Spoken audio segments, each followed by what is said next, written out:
people who truly love themselves. Although everyone lives for himself or herself and for his or her own gain, people who love themselves are rare in this world. What does this mean?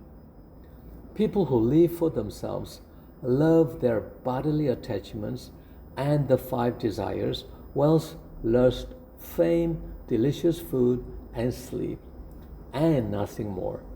Although it will soon decay, people are constantly running errands for their physical bodies. People who truly love themselves are those who have regard for their pure soul, their bright mind, and their true nature, which is as clear as crystal.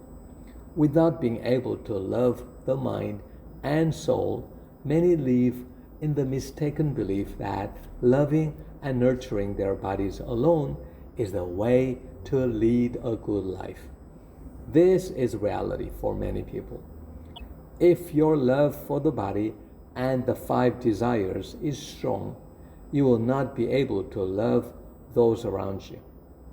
It is the people who surrender the ego and bodily attachments, and the people who love their soul and mind, who truly love themselves.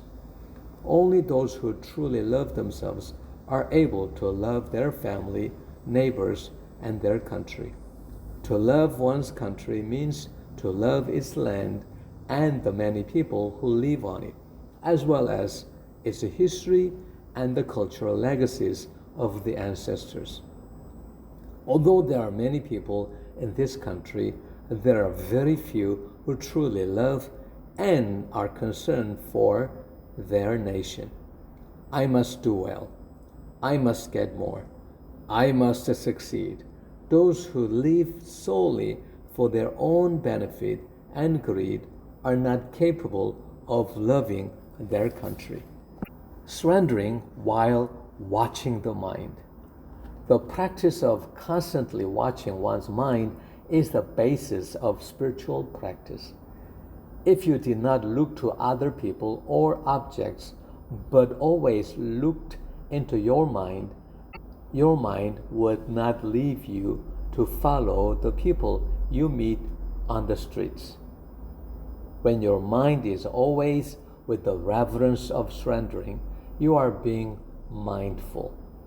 Since you do not know when basic karmic hindrances such as laziness, hatred, or lust will arise from your inner world, absent-mindedness should be avoided as much as walking on thin ice. Being absent-minded means you are not watching your mind carefully. Timing is very important in the practice of surrendering. A violent karmic hindrance is especially difficult to surrender after it has already surfaced. While constantly watching your mind, you should start surrendering the moment a hindrance tries to take its position and surface in your mind. By the time it plants its roots and spreads its branches, it's very hard to surrender. Once a Bosalim had an automobile accident. After the accident, she became frightened of cars at the mere sight of one. When she had to walk in the streets, she was in constant fear, and if she had to ride in a car, she would hide her face behind newspapers. This continued even 6 months after the accident. I recommended that she read the Diamond Sutra and also intensely surrender her fears and the memory of the accident whenever they rose in her mind.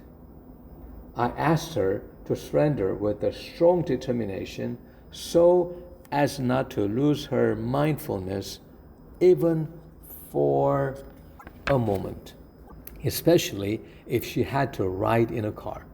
After she had tried it for 15 days, she became totally liberated from the fears she had imprinted in her mind, and seeing cars did not bother her anymore.